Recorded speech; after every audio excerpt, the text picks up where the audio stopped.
താൻ ചായ വിറ്റു നടന്നിരുന്നുവെന്ന് പ്രധാനമന്ത്രി നരേന്ദ്രമോദി അവകാശപ്പെടാറുണ്ട്. കഴിഞ്ഞ തെരഞ്ഞെടുപ്പിൽ ബിജെപിയുടെ പ്രചാരണ ആയുധങ്ങളിൽ മുഖ്യം ചായ് പേ ചർച്ചയെന്ന ചായക്കട ചർച്ചയായിരുന്നു.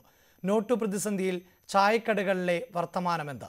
തിരുവനന്തപുരത്തെ ഒരു ചായക്കടയിൽ നിന്ന് ആതിര സുധാകരൻ തയ്യാറാക്കിയ റിപ്പോർട്ട്.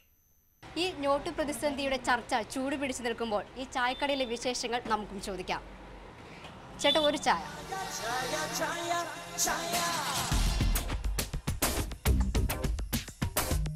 ചേട്ടന് എങ്ങനെയാ ഈ വീട്ടിലത്തെ കാര്യങ്ങളൊക്കെ ഇപ്പൊ ഈ ചില്ലറ ക്ഷാമം കൊണ്ട് വലിയ ബുദ്ധിമുട്ട് എന്തൊക്കെയുണ്ടോ? ഈ നോട്ടിൻ്റെ കാര്യത്തിൽ ഇങ്ങനെ ഒരു തീരുമാനം വന്നതിൽ വളരെ ബുദ്ധിമുട്ട്.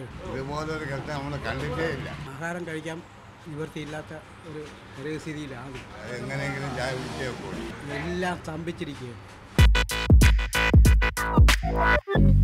500-1000 പ്രശ്നം. ഈ നോട്ടിൻ്റെ പ്രശ്നം വന്നതിന് ശേഷം അല്പം ബിസിനസ് കുറവാണ്. ചില്ലറ ഉണ്ടെങ്കിലല്ലേ നടക്കുള്ളൂ, ഇല്ലാത്തുണ്ടെങ്കിൽ വീട്ടിലെ കാര്യം ദയനീയമായ അവസ്ഥയാണ്. ഇപ്പോൾ 2 പ്രാവശ്യം വരുന്നവർ ചിലപ്പോൾ ഒരു പ്രാവശ്യം വരും. ചിലപ്പോൾ നോട്ട് ഇല്ലാന്ന് പറഞ്ഞാൽ കഴിഞ്ഞാൽ അതിന് വേറെ കൊണ്ടുവരാമെന്ന് പറഞ്ഞിട്ട് അവർ പോകുന്നവരുണ്ട്. ചില്ലറ കൊണ്ടുവന്നേ അവർ തരൂല്ല. ചില്ലറ 4 രൂപ 10 രൂപ കടം പറയാറുണ്ടോ ചില്ലറില്ലാത്തതുകൊണ്ട്? ഒരു പരിധി വരെ തരും. കടം അവർ പറഞ്ഞില്ലെങ്കിൽ നമ്മൾ പറഞ്ഞ് പിന്നെ കൊണ്ടുവന്നാൽ മതി, അവരിങ്ങനെ ബുദ്ധിമുട്ട് പറയും, പിന്നെ കൊണ്ടുവന്നാൽ മതി എന്ന് പറയുന്നുണ്ട്. കയ്യിൽ ചില്ലറയില്ലെന്ന് കരുതി ചായ കൂടി മുടക്കാൻ പറ്റില്ലല്ലോ. ചില്ലറയില്ലാത്തവർക്ക് സൗജന്യമായി ചായ നൽകാനും കടക്കാർ തയ്യാർ. ക്യാമറമാൻ പ്രവീൺ നെല്ലിമൂടിനൊപ്പം ആതിര സുധാകരൻ, ന്യൂസ് 18 തിരുവനന്തപുരം.